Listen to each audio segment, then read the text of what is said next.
All right, so of course the mass media was going to gobble up this story that came out early last week. Before they even knew what happened, they came out with all of these sensational stories about the fatal car crash involving a Tesla in Texas. No one was driving the car.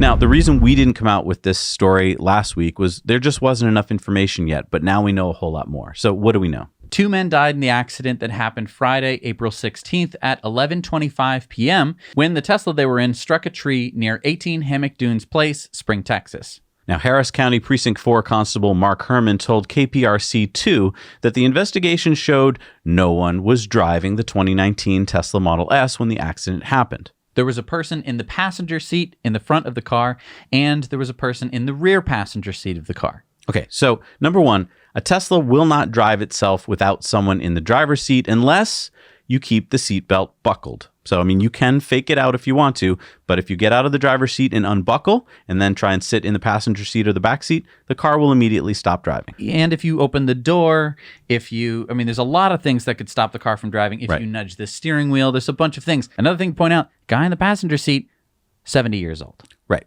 Just, okay. I'm 50 years old and I don't feel like climbing over anything in the car. So I think when I'm 70, I'm not going to be spry enough to, leap over things to try and fool full self-driving. Yes. But there's more. Reportedly, firefighters put out the fire quickly, but it took another 4 hours and 20 to 30,000 gallons of water to actually get the batteries to stop reigniting. And that's because, as we all know who watch the show, water and lithium don't mix.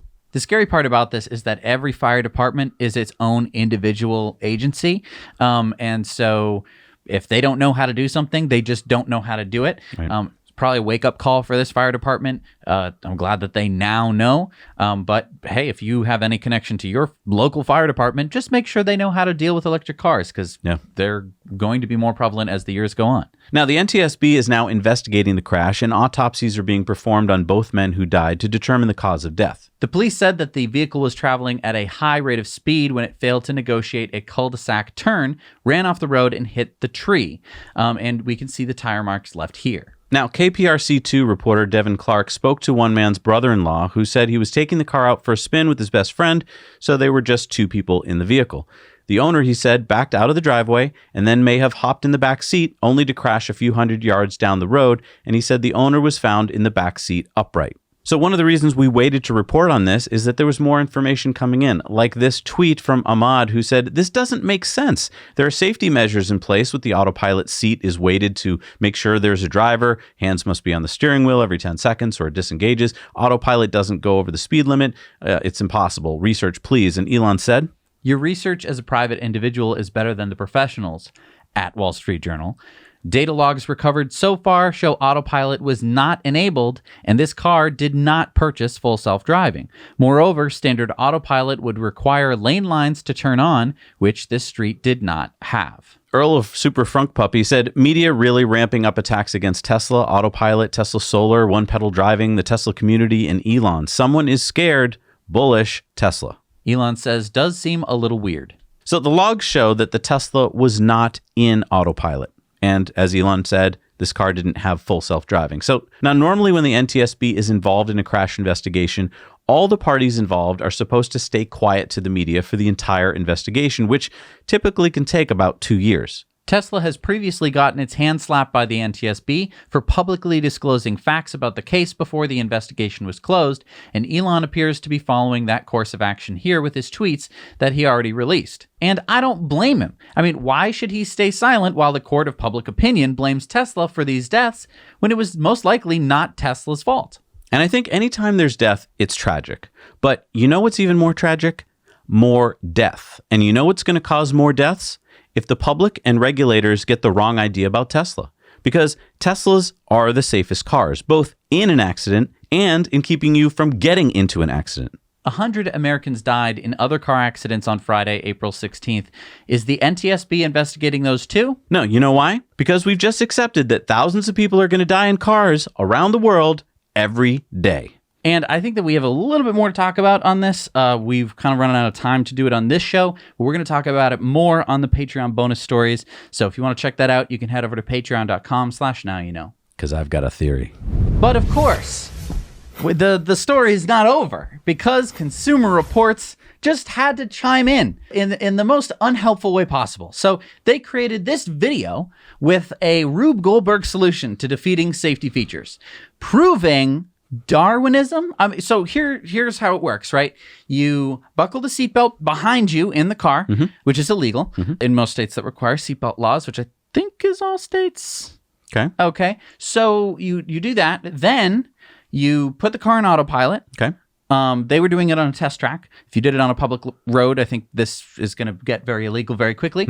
Then you can set the speed to 0. Gotcha. Then you can shift over to the passenger seat. But before you do, you need to have a specially weighted thing that you're going to hang on the steering wheel. Okay. Which to is fool going the steering wheel? to defeat the steering wheel checks. Okay. So far, easy. So easy stuff. This is the kind of thing that everyone would think of doing. Right. So you shift over to the passenger seat.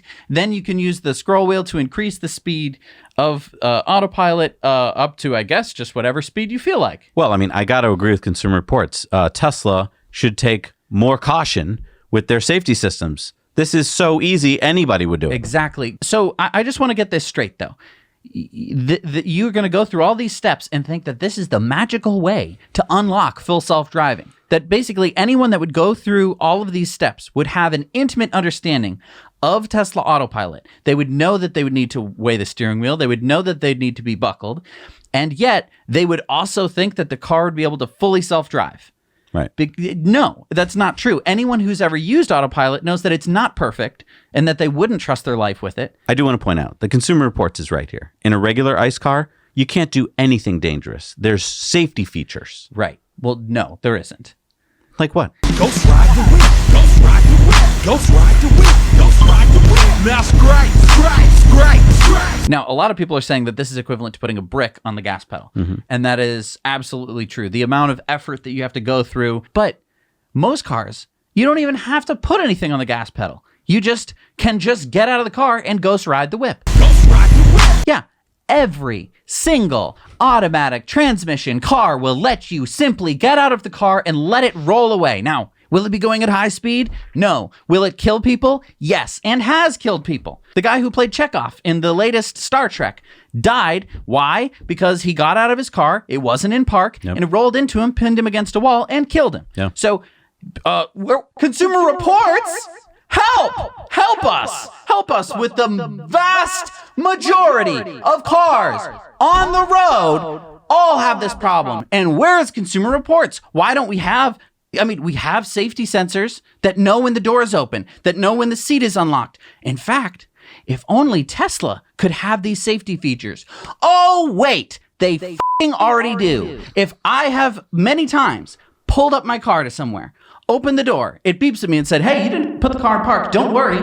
Got you, bro. Right. Park the car for you. I'm not going to roll the car into you. Thank you, car, for not trying to kill me. It's so infuriating that Consumer Reports would go this extra step in 2 days to put out a video showing something that's just utterly insane. It's misleading. It's completely misleading, and I do not trust them at all. If you are subscribed to Consumer Reports, f***ing stop paying them money. They're crazy people. Yeah, as Jim Hall tweeted out, Consumer Reports engineers easily tricked all non-Tesla cars this week without anyone in the driver's seat, a scenario that would present extreme danger if repeated on public roads. Everyone should be very, very afraid. We're super serious. Thanks, Consumer Reports, for the invaluable info. Went on to say, in our evaluation, the brick not only failed to make sure the driver was paying attention, but it also couldn't tell if there was a driver there at all, says Jake Fisher, Consumer Reports Senior Director of Auto Testing, who conducted the experiment, and Elon laughed hysterically.